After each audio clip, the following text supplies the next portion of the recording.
este señor hizo este artículo y dice él, luego de una revisión de metaanálisis, que las personas se infectan por COVID porque tienen una deficiencia de glutatión. Entonces, mira que hay gente en el mundo publicando esto y bueno, y todavía hay gente que no cree en esto, pues nada que hacer. ¿Por qué una persona se infecta del COVID? Se infecta porque tiene un déficit de glutatión. ¿Por qué tiene un déficit de glutatión? Porque tiene más de 65 años, porque come mal, come carbohidratos, dulces, azúcares, carbohidratos simples, galletas, gaseosas, se engordó, se subió de peso y su glutatión está en el suelo. Si se lo medimos, tiene menos de 40 y no come bien, no come vegetales, y de esto vamos a hablar un poco porque el sistema inmune depende de lo que comemos, así de sencillo. Los que tienen enfermedades crónicas como hipertensión, hepatopatías, cáncer, HIV, problemas de obesidad y comorbilidades asociadas. Los hombres tenemos más riesgo, al parecer un tema genético del grupo sanguíneo, y los que fuman. Entonces, cuando usted tiene una de estas 5 o es tan de mala que tiene las 5, pues el virus entra en su boca por algún momento y se replica, daña el pulmón, hace una hiperinflamación, te quedas sin sistema pulmonar y vas a cuidar intensivos. No tienes otra opción. De ahí no te salva nada si no te intervenimos. Entonces, en esta época de crisis, podemos intervenir a muchas personas en casa realmente, que sería el éxito para evitar la entrada a un hospital. Esta doctora en esta revista Antioxidants, que es Francesca Chilipano, ella ya explica el mecanismo de acción que ya lo sabíamos, cómo el glutatión para la respuesta inflamatoria. Este es el virus de SARS-2, ataca 2 enzimas, aumenta el anticinógeno 2, liberan una cantidad masiva de radicales libres, y estos a su vez inhiben un inhibidor del factor nuclear, y esto es lo que llama la gente la tormenta citoquina.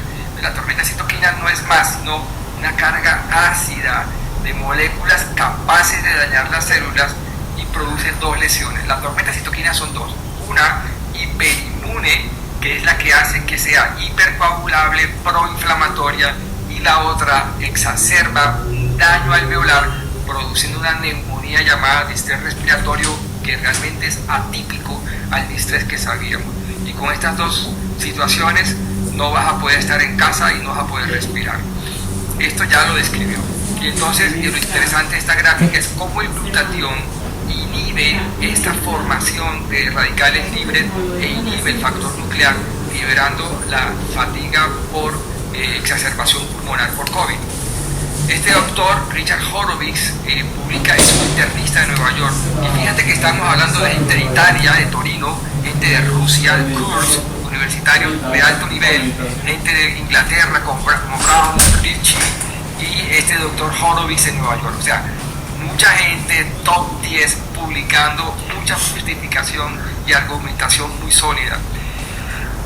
Horowitz concluye que se propone un plan de prevención, diagnóstico y tratamiento.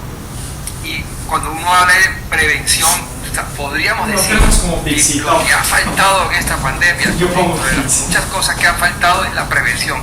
No existe prevención, no se ha podido convencer a la ciudadanía, no se ha podido convencer a los gobiernos, excepto los socialistas con regímenes muy autoritarios, de que la gente no salga, de que la gente no vaya a la playa, que no estamos en vacaciones de Semana Santa. Bueno, todo esto que nos ha pasado aquí y en todas partes. Que la ivermectina funciona muy bien, y ahora hablamos un poco de esto. Bueno, y terapias nutricionales que apoyan una respuesta inmune saludable. Y es aquí cuando la humanidad en la medicina falla. Lo que tuvimos que haber hecho es aumentar la respuesta del sistema inmune para parar la infección y la letalidad del virus, ya que algunas terapias como tratamiento antiinflamatorio bloquean el factor nuclear KB y activan las vías de esta proteína, así como otras terapias novedosas que abordan la neumonía por COVID. Estas intervenciones, obviamente, que han sido revisiones de metaanálisis, serie de casos pequeñas, hay que irse a un metaanálisis, a un estudio más sólido, por lo menos de 1.000, 2.000, 3.000 pacientes, para demostrar que el glutatión efectivamente sí funciona. Ni siquiera la OMS ha podido decir que un medicamento funcione, y eso es relativamente malo para todos nosotros. Estar en cuidados intensivos no es agradable, esto es una tragedia, más en pandemia cuando las unidades se cerraron, ha habido mucho sufrimiento, mucha gente ha muerto sola, ha perdido muchas familias, sus seres queridos, etc. Esta es la neumonía por COVID. A mí me gustaría mostrarle esta radiografía a las personas que se montan en un avión y se van de vacaciones, están viajando por todo no voy a decir de Colombia, el mundo entero está viajando por todos lados, pero yo les recuerdo, porque a nosotros nos toca ver lo grave, que esta es la neumonía por COVID. Cuando tú tienes esta neumonía, no te salva nada. Vas a una terapia intensiva o podemos hacer cosas como la que hicimos en nuestra unidad de cuidados intensivos en la Clínica Norte. Nosotros pudimos demostrar a 15 de diciembre que en 10 meses de trabajo vimos 120 enfermos con una letalidad que era la más baja de la ciudad, 27%, y teníamos los COVID más graves. Estábamos en capacidad con el doctor Carlos Marrón de Medina y la 6, la carga final, que es fundamental, y muchos de nuestros pacientes de dedicación de te puedo decir que esto es lo que es entrar a ECMO. Esto no le gusta a las EPS, ni mucho menos a las ARL, ni mucho menos a los gerentes que prestan estos servicios de traslado, porque entrar a ECMO vale más o menos 500 millones de pesos mensuales, algo así como $200.000. Toda la sangre la sacamos por la vena renal a través de este tubo, entra un oxigenador de membrana, va a una bomba cardíaca que es un magneto y se devuelve a la yugular interna toda la sangre en una forma mecánica. Finalmente salvamos muchos enfermos, de esto estoy seguro. Esta es la neumonía por COVID, esto es tener una neumonía por COVID, es esta situación tan trágica, impredecible, te lleva a la más sumisión de un ser humano, es que no puedes hacer nada por ti, ya tu cuerpo es incapaz de seguir viviendo. Este paciente debe estar 18 horas boca abajo con un ventilador ciclando y muchas otras cosas que hacemos en cuidados intensivos. Pero lo más grave de ahora es que América Latina está en un limbo total, no vamos a ser vacunados sino hasta dentro de 3.6 años. Estamos recomendando usar 2 sobres de cisteína al día como prevención, 30 gotas de ivermectina cada 10 días en la boca como prevención, usar mascarillas 3M, distanciamiento social, espere su turno y si es católico, rece porque pienso que esto puede ayudar. La curva de pandemia de COVID en Cúcuta fue perfecta, punto que nadie previó la tercera ola. Esta es la neumonía en su máxima expresión y hoy está todo el mundo así en la playa. Todo el mundo fue a Semana Santa, viajaron a todo el mundo. No estoy hablando de los colombianos, el mundo salió de vacaciones en todos lados porque obviamente la gente está desesperada del encierro, pero esto todavía no ha finalizado, apenas comienza la tercera ola. Y esto ya fue descrito por Ryan Sirek en MEPS-K, de que el virus ha mutado 470 veces en Centro Latinoamérica. No va a haber vacunas como en Estados Unidos y Canadá. La gente ya anda sin tapaboca, todo el mundo, usted ve la gente en la calle, en los centros comerciales, el tapaboca lo usan de corbatín y realmente te puedes reinfectar. Si te dio COVID, a los 4 meses te puede volver a dar. El doctor Michael Hoster Hall catalogó esta nueva pandemia, la ola 3, como un huracán categoría 5. O sea, devastador. Nuestro grupo de cuidados intensivos en la Clínica Norte dimos un suplemento del aislado de la proteína de la leche de la vaca rica en cisteína como terapia adyuvante en pacientes con neumonía. Nos llegaron 120 enfermos, pero de esos 120 enfermos todos estaban graves al borde de la muerte. 4 eran mujeres de 87 años, 80, 60 y 59 años. Llegaron hipóxicas para intubar. Hicimos lo que hizo Horowitz. No la intubamos, le pusimos un casco de helmet y bueno, le dimos 6 sobres de cisteína más N-acetilcisteína endovenosa a dosis de 6 gramos. Esa es la dosis de la cisteína endovenosa, 6 gramos. Y con esto, estas pacientes en el primer día salieron libres de neumonía. Es que si no lo hubiera visto yo, no lo hubiera creído. Y muchos de los médicos no creen en esto, pero tenemos testimonios, documentación científica seria más de 20 publicaciones a favor que la cisteína usada así tempranamente, muy rápidamente, bloquea la respuesta inflamatoria, como lo demostró Silvano. Si usted entra a una app que se llama Tame to Hair, pues mira que en Estados Unidos usted vacuna el 20% de la población en 130 días. En Colombia, en 1.300 días, el 1.19% de la población y el 0.1% por día. Esto es muy grave para los latinoamericanos y para los colombianos, porque ¿qué vamos a hacer sin vacunas? Y por ahí hay una corriente que está hablando muy mal de las vacunas, diciendo que esto es un gen extraterrestre, que nos van a dominar. Unas locuras que pertenece a la era del vacío. Alguien se inventa algo y empieza a publicar una serie de cosas y hay unos seguidores que van detrás de esto, cuando nada de esto es verdad. Las vacunas funcionan, pero ese no es el problema. La costa norte, en el Heraldo, cerró Barranquilla, todos los locales están cerrados, hay toque de queda, las unidades de cuidado intensivo están todas llenas. Imagínese por un momento que a usted le da una neumonía de esta y va a un hospital y le dicen no hay cama. Dígame qué va a hacer.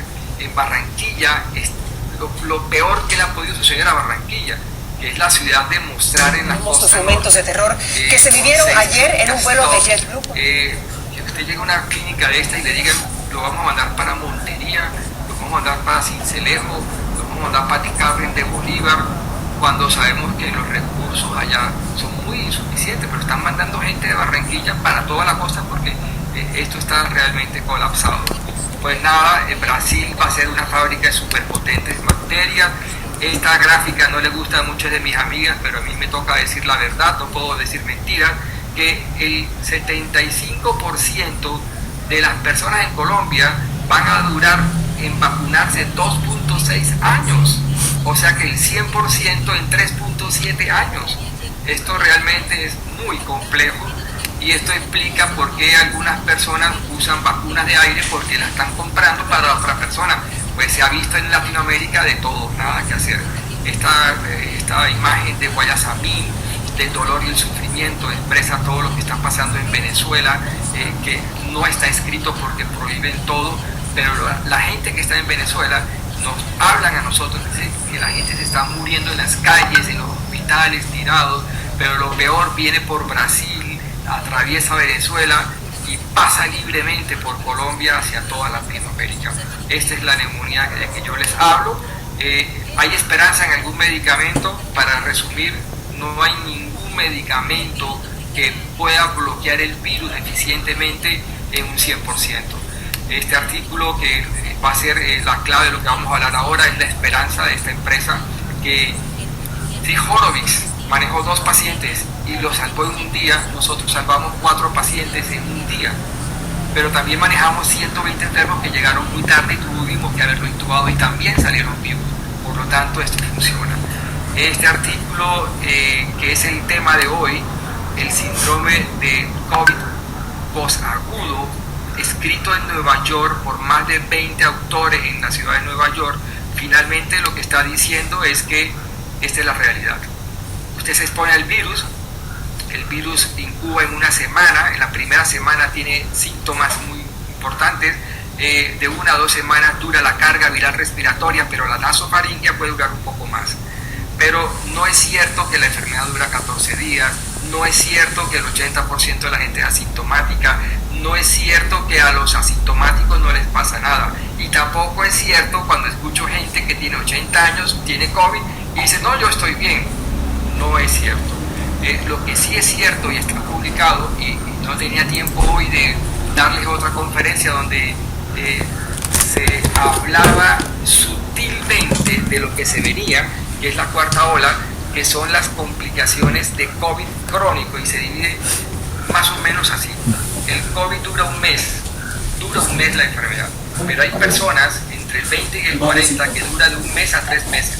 Eso se llama COVID subagudo. Pero hay otro grupo de enfermos que van de 3 meses a 6 meses a 1 año, con signos de fatiga, declinación de la calidad de vida de un 40%, daño y dolor muscular, daño en las articulaciones, disnea permanente, tos permanente, persistencia de requerimiento de oxígeno permanente, ansiedad, depresión, disturbios del sueño, estrés postraumático y daño cerebral, palpitaciones, arritmia y dolor de tórax, tromboembolia pulmonar, enfermedad crónica y pérdida de cabello. No pude montar una foto que me mandó una de mis pacientes donde decía, mira cómo se me cae el cabello luego de 4 meses, parece si estuviera en quimioterapia. Pero vamos a hablar un poco de este artículo publicado en Nature por el grupo de Ali Al-Batayi, las secuelas neuropsiquiátricas. Entonces aquí vamos a detenernos un poco. Realmente lo que está pasando es que el síndrome post-COVID es similar al post-SARS y al MERS, que dieron en el 2003 y el 2012. Lo que pasa es que ahora los batería 70%. Que da un malestar crónico con dolores musculares difusos, síntomas depresivos y un sueño no reparador. Entonces, otras manifestaciones posagudas del COVID incluye dolor de cabeza similar a una migraña, a menudo refractario a cualquier analgésico tradicional, y dolores de cabeza de aparición tardía atribuidos a niveles altos de citoquinas inflamatorias. O sea, no es cierto que la enfermedad dura 14 días. Y esto se lo enseñaron a las EPS, a los médicos, y esto fue distribuido por todo el mundo. Y esto no es cierto. En un estudio de seguimiento de 100 pacientes aproximadamente, 38 tenían dolor de cabeza continuo después de 6 semanas, pérdida del gusto y olfato por 6 meses aproximadamente. Lo que se ha observado es un deterioro cognitivo con o sin fluctuaciones, incluida la conciencia mental. Esto se puede manifestar como dificultades de concentración, memoria, lenguaje receptivo y función ejecutiva. Imagínense, Latinoamérica ha perdido 14 millones de puestos laborales. Ahora usted sale a su casa, ya la casa no es como antes. Hoy las casas las familias están fragmentadas, son casi únicas. Hoy en día la palabra familia ha sido modificada. Un individuo hoy puede decir que no tiene familia y que su familia es su perro, y esto es normal de esta era del vacío.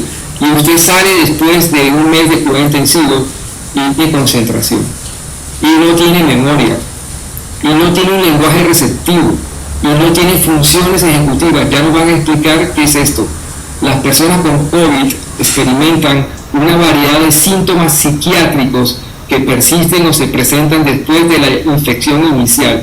En una corte de 400 pacientes que sobrevivieron al COVID en Italia, un mes después de la hospitalización, aproximadamente el 56% resultó positivo al menos de uno de los dominios evaluados para secuelas psiquiátricas: estrés postraumático, depresión, ansiedad, insomnio, síntomas obsesivos compulsivos que no tenías. Se informó depresión, ansiedad clínicamente significativa en el 40% de los enfermos después de COVID, similar a los pacientes con infecciones previas graves por el coronavirus.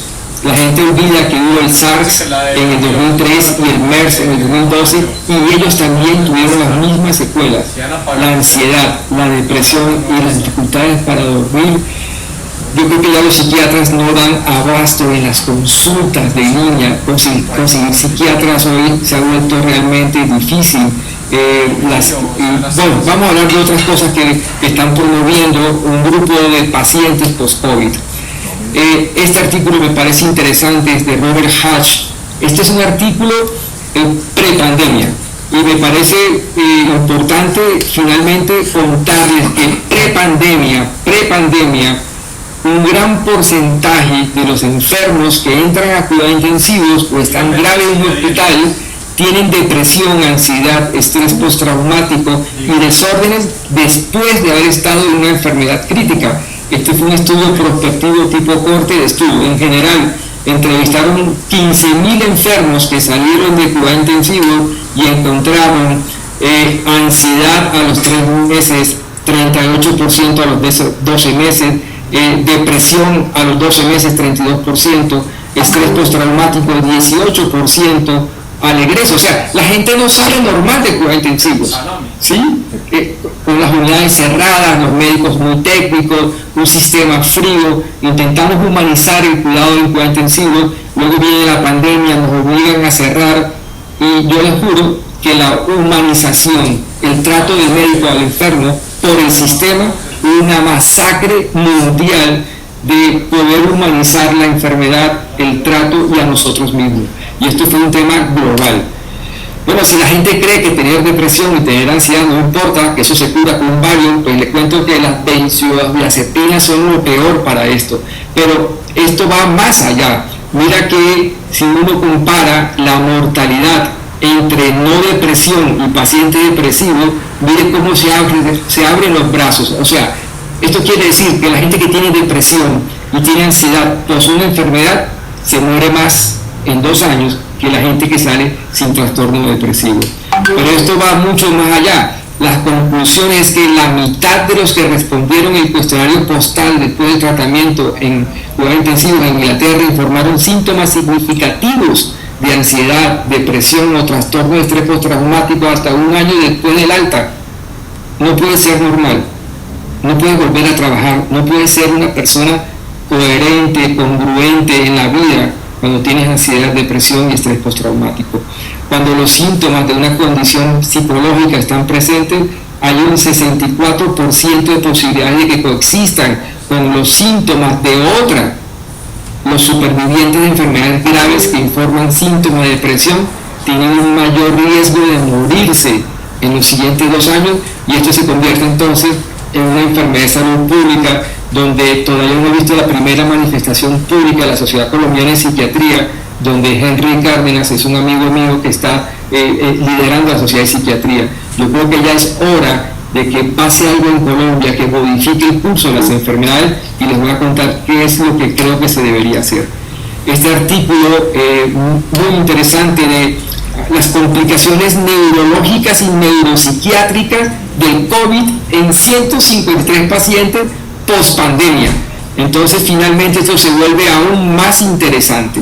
Entonces, este artículo publicado todo en Inglaterra, que son los primeros que están sacando información, están diciendo para los neurólogos y los psiquiatras qué tan comunes son las complicaciones neurológicas y psiquiátricas en pacientes con COVID.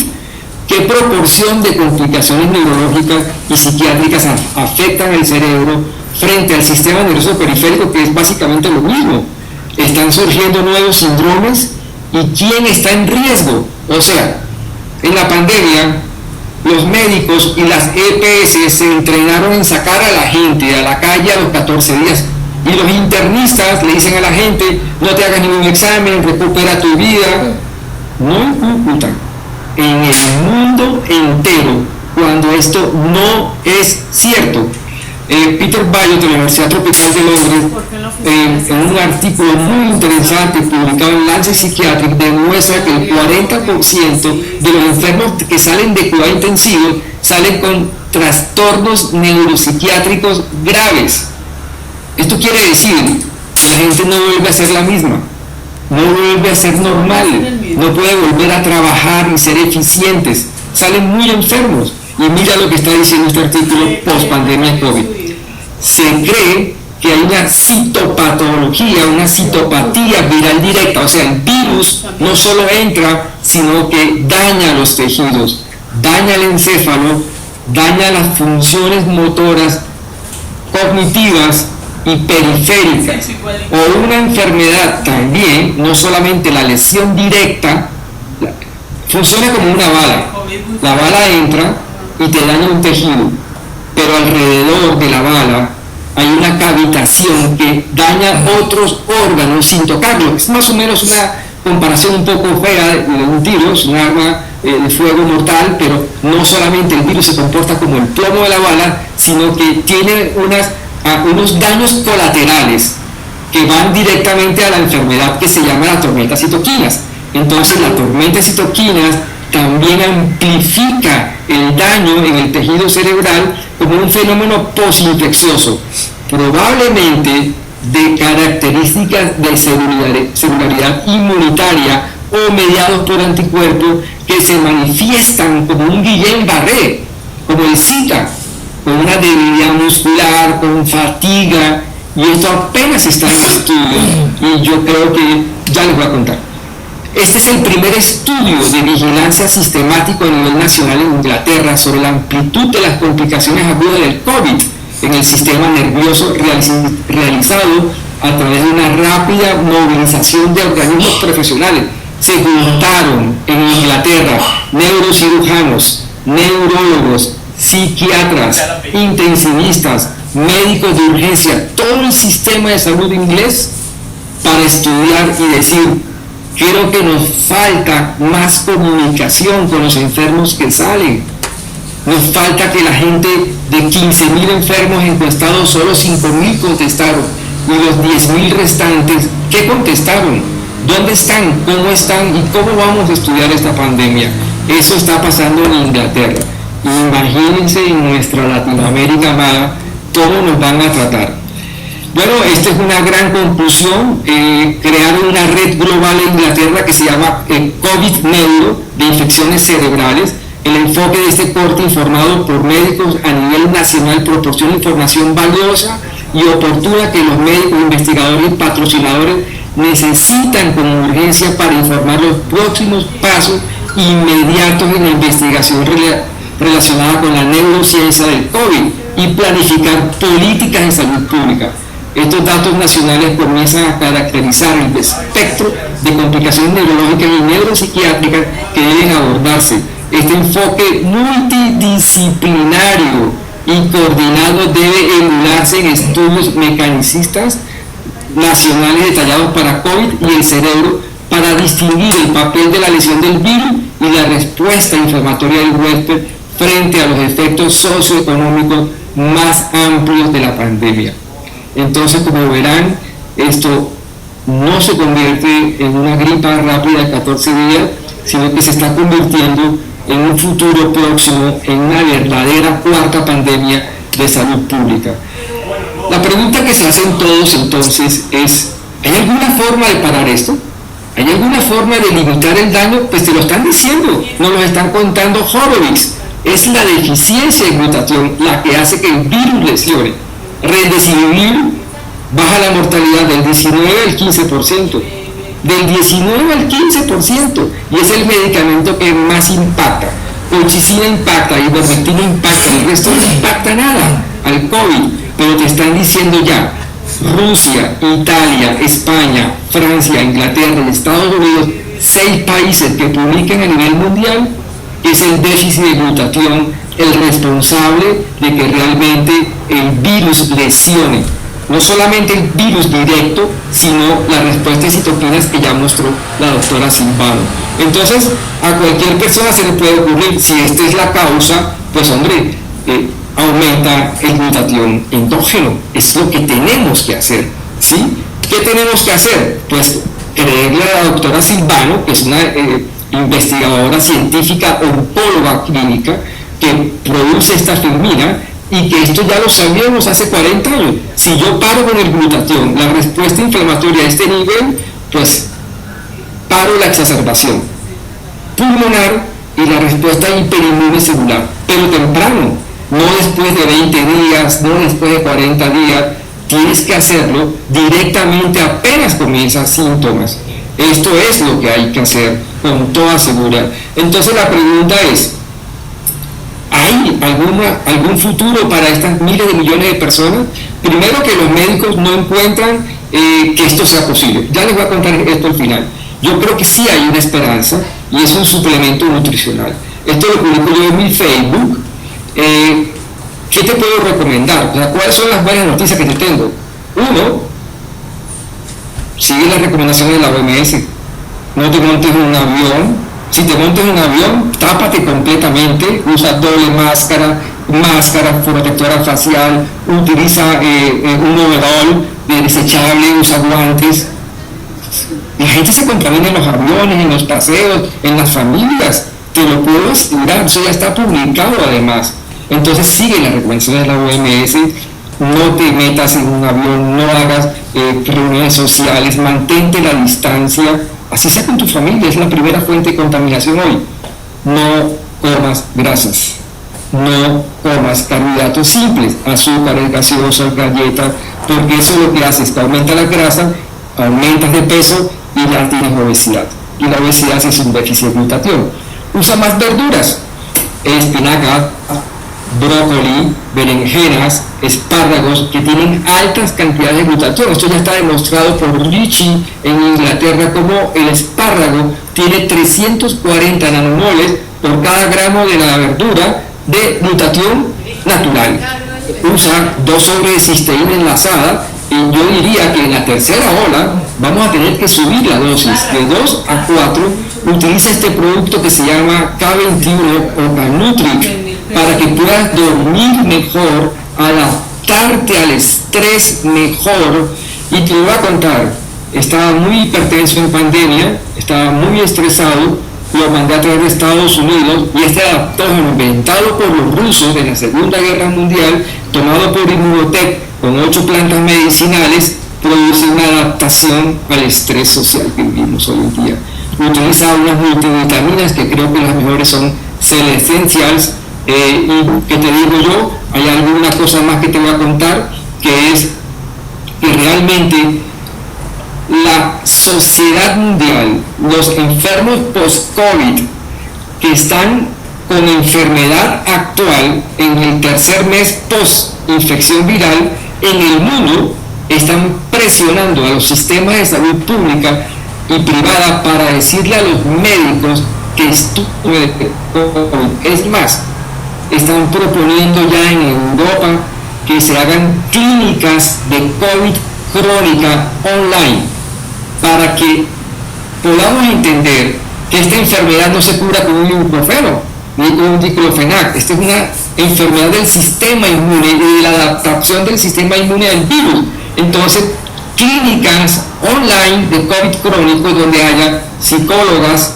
neuropsicólogas, psiquiatras clínicas, fisiatras, deportólogos e intensivistas expertos en COVID, y internistas que estén en este conocimiento. Entonces te quiero contar que los daños neuropsiquiátricos son extensos, alcanzan del 40 al 60%. Entonces, en este mundo de egocentrismo total, tener una enfermedad mental va a ser muy difícil acomodarnos a la realidad de esta nueva pandemia. Y no siendo más, me gustaría hablar más del tema, pero sé que este es un tema extenso, trato de resumirlo lo mejor posible. Ahora sigue la doctora Mabel Torres, que nos va a hablar básicamente de los trastornos cognitivos, porque la gente no entiende qué son los trastornos cognitivos, además no tiene por qué entenderlo. Le vamos a explicar la importancia de tener una salud mental adecuada. Entonces, muchas gracias.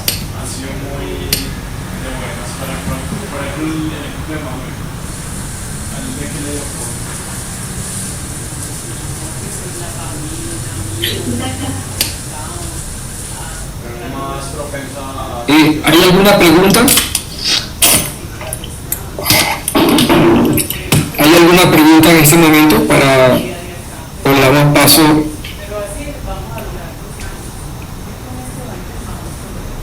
Danielita, ¿hay alguna pregunta en el auditorio? ¿La damos para el final? Quisiera que respondiera antes de porque se va, porque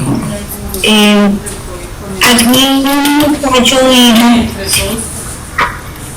que su hermano tiene 70 años y todos los síntomas de COVID, y la médica de la preparada le dice que no tome el inmunocal porque sus efectos pueden chocar contra la efectividad de la vacuna.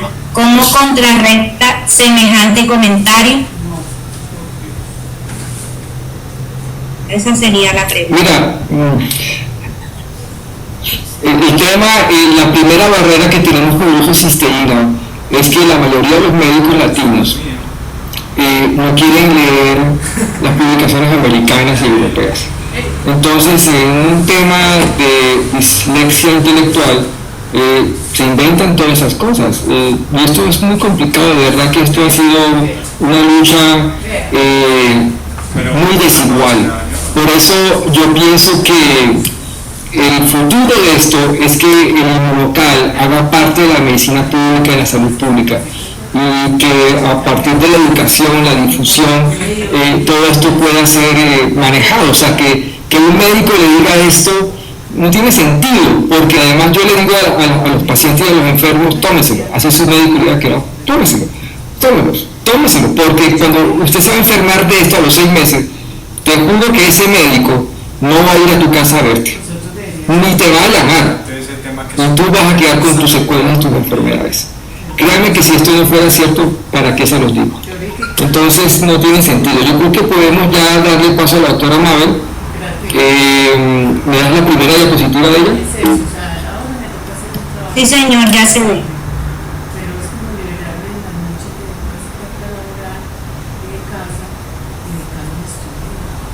Pon la primera diapositiva, por favor, Danielita.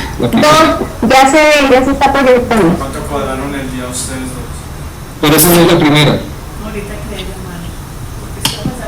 Esa es la última diapositiva.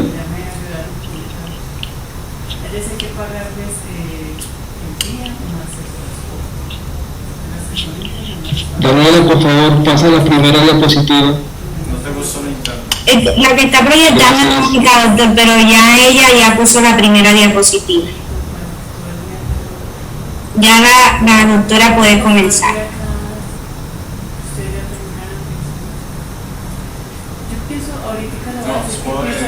No piensen por nosotros, piensen por el camino. Me da igual si está o no está, a contarle que este era importante. Espero que se encuentren muy bien.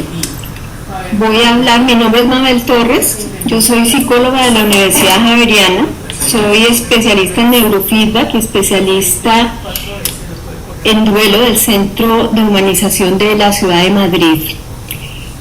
Yo voy a hablarles de los efectos que tiene el COVID-19 y específicamente de los trastornos cognitivos. ¿Por qué es tan importante hablar de este tema?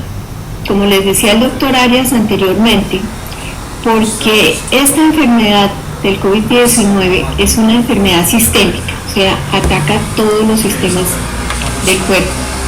Y uno de ellos es el cerebro, como órgano. Y dentro de la parte cerebral está todo el procesamiento de la información que como humanos tenemos. Entonces, al tener la enfermedad del COVID, pues el cerebro sufre.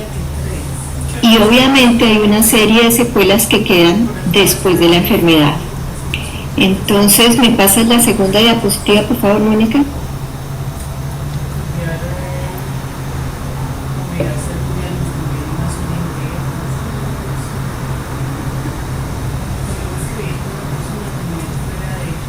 Para poder entender qué es un trastorno cognitivo, lo primero que tenemos que saber es qué es la cognición.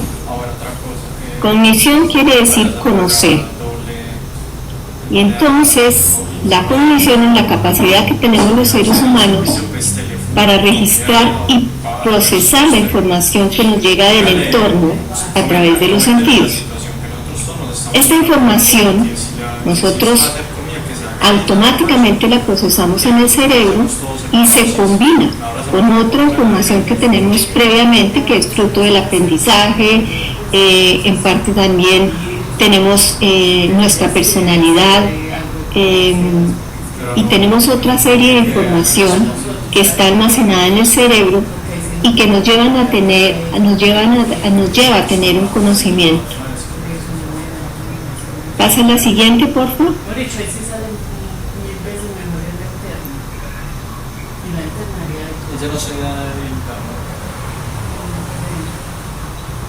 Mónica. Ok, gracias. Vamos a entender, después de entender lo que es la cognición, cuáles son los procesos cognitivos.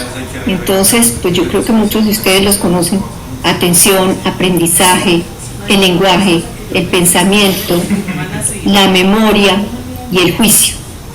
Y otra serie más, como puede ser, por ejemplo, el razonamiento aritmético. Todos esos son procesos cognitivos que nos llevan a nosotros a aprender y a procesar nuestra información. Siguiente. las horas, ¿cómo es que le hay que trabajar inteligentemente? Las horas que les sobren, y pues obviamente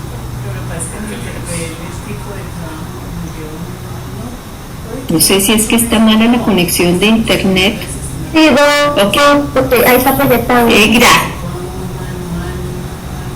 Sí, y aquí aparece la imagen muy lenta. Entonces, quería comentarles que a través de las neuroimágenes nosotros podemos evidenciar los procesos cognitivos, y les traje aquí un ejemplo de lo que es los procesos, y lo veo tan borroso realmente que necesitaría que me lean la primera, por ejemplo. sí. Mirando palabras, dos. Mirando palabras. No,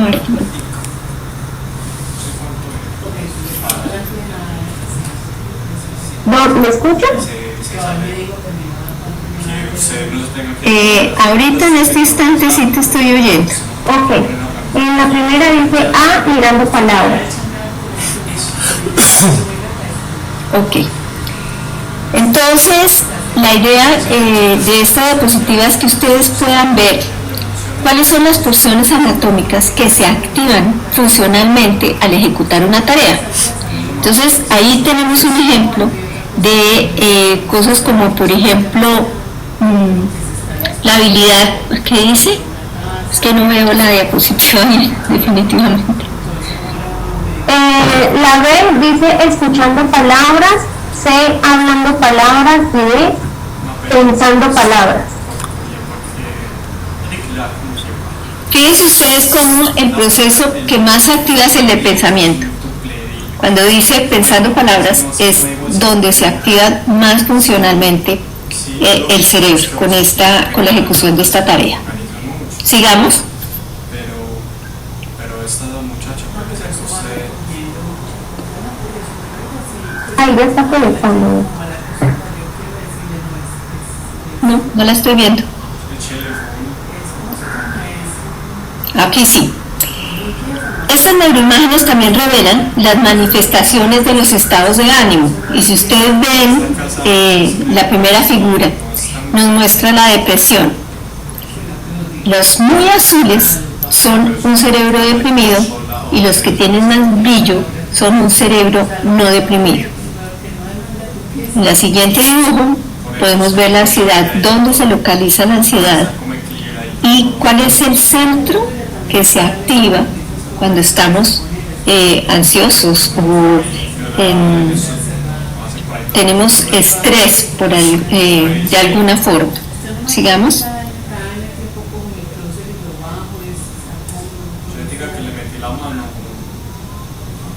Lamento mucho que estemos teniendo dificultades con la conexión. De todas maneras, espero que la explicación esté siendo suficientemente clara para ustedes. Quería mostrarles en esta diapositiva algo que tiene que ver con lo que el doctor Arias les estaba diciendo al comienzo, y es que la inflamación cerebral por el COVID-19 se localiza en partes específicas del cerebro. Influye también qué severidad tiene la enfermedad para que podamos decir que el cerebro está más o menos comprometido. Sigamos.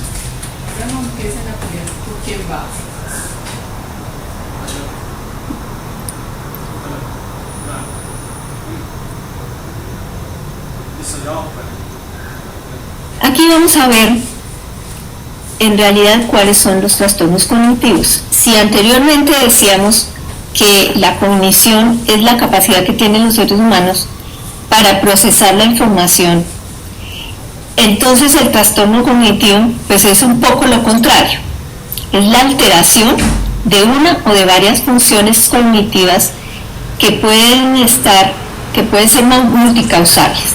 Y entonces puede haber traumas, como cuando una persona se estrella y se lesiona el cerebro, entonces vienen los trastornos cognitivos a partir del trauma.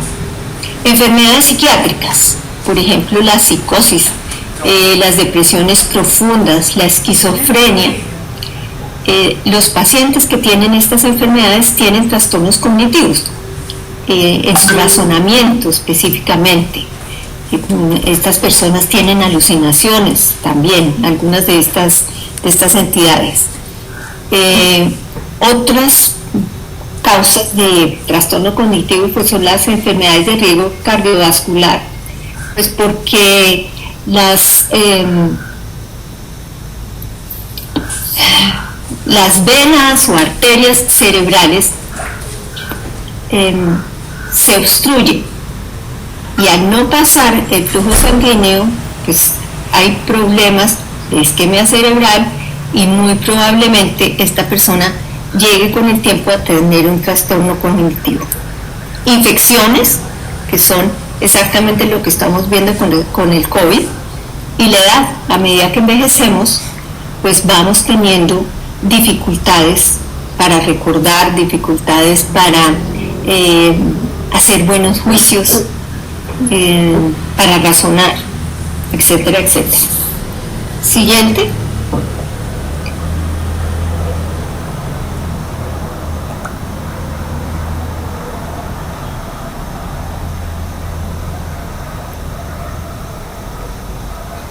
Ahora vamos a ver los trastornos post-COVID-19. Como les decía anteriormente, pues dependen de la severidad de la inflamación, del tiempo que le dure al paciente la enfermedad y si esa persona ha tenido estancia en UCI o no. Entonces, si lo vemos desde el punto de vista de la salud física, ¿cuáles son las alteraciones principales? Fuera de las que les menciona el doctor Arias, pues tenemos alteraciones del sueño, tenemos dolor de cabeza, cansancio, problemas digestivos y todos otra serie de problemas. En cuanto a la salud física, pues tenemos alteraciones también quedó repetida esa diapositiva, cefalea, cansancio y problemas digestivos.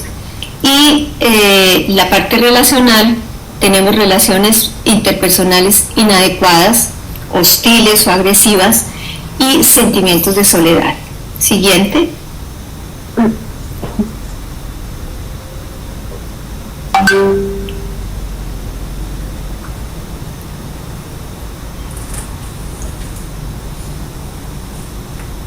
Bueno, ahora tenemos los trastornos por COVID-19 en la parte de la salud neurocognitiva. Tenemos déficit de atención y concentración, tenemos confusión. Cuando estoy hablando del déficit de atención y concentración, quiere decir que la persona rápidamente pierde el foco. Entonces está realizando una tarea, por ejemplo, y se distrae rápidamente, oyó un ruido y se distrajo, o pasó una mosca y se distrajo. A eso se refiere el déficit de atención y la concentración. Y la concentración implica cuando uno está haciendo un trabajo, por ejemplo, trabajo escrito o trabajo que requiere el pensamiento, la persona se eleva. Y entonces una tarea que no le costaba mucho realizar, pues en este momento le cuesta el doble del tiempo. Hay un poco de confusión, especialmente la gente que ha estado en UCI, porque hay trastorno en el tiempo. No sabe qué ocurrió antes, ni qué ocurrió después, ni qué fue lo que le pasó. Esto se parece un poco cuando uno tiene un trauma, o se le muere a alguien y le dan a uno una noticia imprevista, como que pierde la noción del tiempo y de la situación hasta que con el tiempo vuelve a recuperar ese estado de confusión.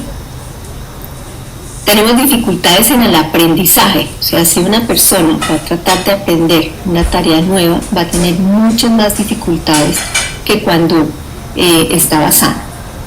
Y la velocidad del procesamiento, eso se refiere al procesamiento de la información. Obviamente que al haber velocidad disminuida del procesamiento, pues hay dificultades en el aprendizaje. ¿Y cómo influyen todas estas cosas en la vida normal de una persona? Pues porque las personas van a tener una pérdida temporal de la capacidad para trabajar o para estudiar. El tiempo, pues depende de muchos factores. Depende de la genética, del tiempo que la persona estuvo enferma, y de muchas otras cosas.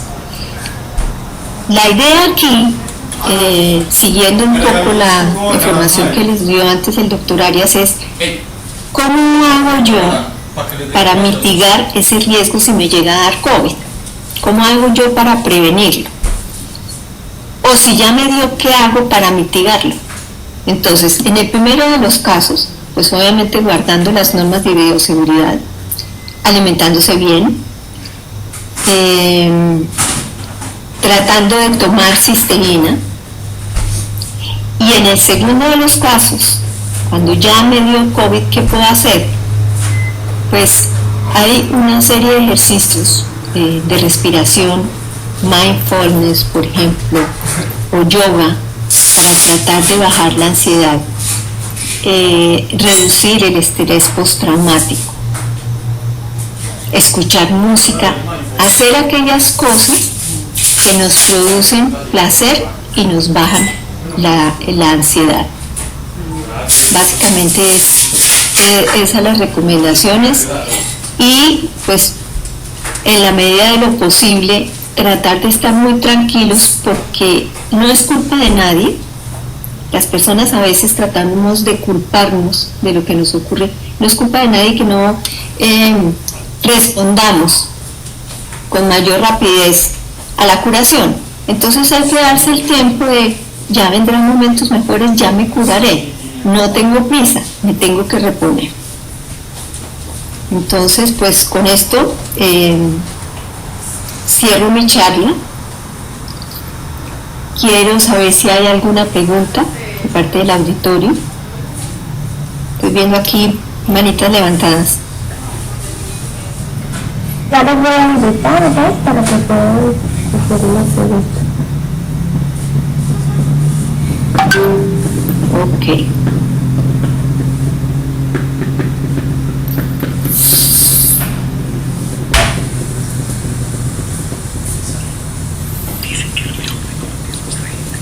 Voy a tratar de leer las que están en el chat.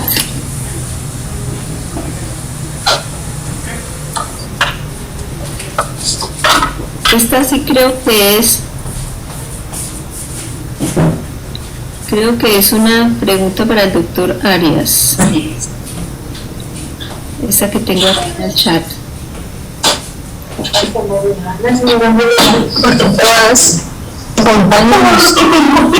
Aquí tengo específicamente que dice, es de Mariana Abigail.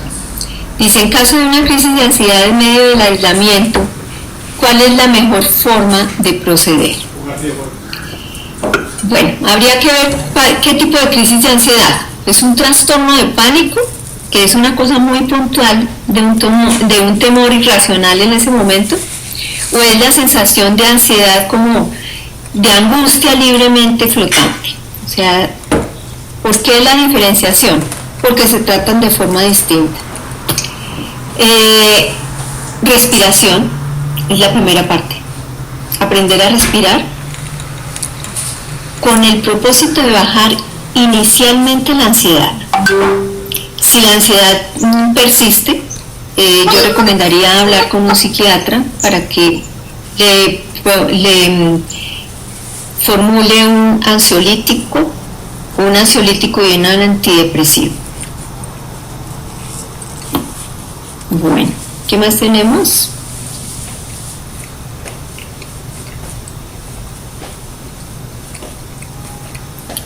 Tiene punzadas, aquí me dice María Morales, mi sobrino tuvo COVID, ahora tiene punzadas debe ser dolores de cabeza. Pues yo considero que eso es una pregunta. Sí, es como unas cefaleas. Pues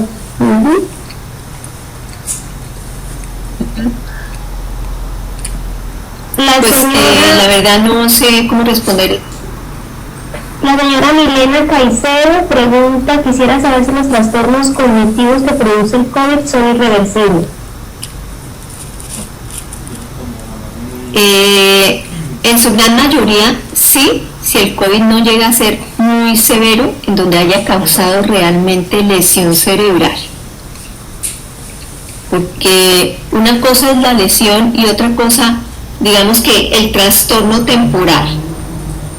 Si el trastorno es temporal, todos son irreversibles. Hay, digamos que, terapias que ayudan a volver a recuperar la capacidad de aprendizaje o la memoria. Hay una serie de ejercicios que la gente puede hacer, por ejemplo, crucigramas, sopas de letras, cualquier cosa que ponga el cerebro a funcionar. Un cerebro tiene una ventaja y es que es tremendamente plástico. ¿Y eso qué quiere decir? Que si una zona del cerebro se ve afectada, otra zona del cerebro empieza a cumplir su función. Especialmente cuando la gente es mucho más joven, ¿no?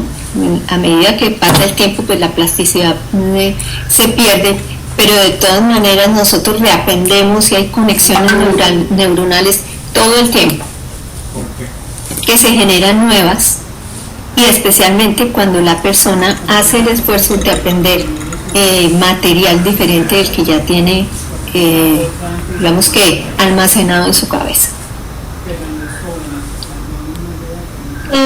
La señora Andrea Costa pregunta, ¿puede el COVID desencadenar depresión en medio de la reinfección? O sea, cuando vuelve nuevamente a adquirir el virus. ¿Hay estudios sobre eso? Pues no sé si cuando lo vuelve a adquirir, pero sí sé que cuando una persona ha tenido COVID, esto es una cosa que es multicausada. Fíjense ustedes que si uno piensa en que primero que todo es una enfermedad aterradora, todos estamos asustadísimos de no contagiarnos. Hemos oído muchísimas noticias, ha habido un montón de muertes, es una enfermedad realmente compleja y además nadie sabe cómo le va a ir. Hay gente que le pasa desapercibida porque son asintomáticos y hay personas que terminan 2 meses en la UCI. Entonces ese grado de incertidumbre produce mucho malestar psicológico. Y si me llegó a dar COVID, pues lo primero que voy a sentir es un temor enorme, porque me voy a morir, porque no sé qué me va a pasar, no sé si me van a entubar. Y entonces esa situación produce mucho estrés. Y al tener estrés, pues se genera depresión en mí, porque además estoy aislado, porque no me puede ver mi familia, porque si me llega a dar, la gente me aísla o me rechaza. Entonces la combinación de todos esos factores hace pues que me pueda deprimir. Y después, pues cuando me recupero, estoy cansado, no me siento igual, me siento desmotivado, no puedo ir a trabajar. Entonces, pues eso hace que yo me deprima. Bueno, no sé qué más sigue en la agenda de hoy. Pues quiero darle las gracias a todos los participantes. Me encantó poder conversar con ustedes y gracias al doctor Arias y a Mónica por toda la ayuda. Entonces, muchas gracias a usted. Una buena noche. Gracias, Doc, por compartirnos su experiencia en este tema. Esperamos pues, tenerla nuevamente con nosotros en sala y le damos el paso a Daniela Torres, que va a continuar con el cierre ya del día de hoy. Perfecto, muchas gracias. Bueno, buenas noches a todos de nuevo. Gracias, doctora Mabel. Me encantó toda la información, es espectacular. Antes de que se vayan, porque se están yendo, no se vayan. Antes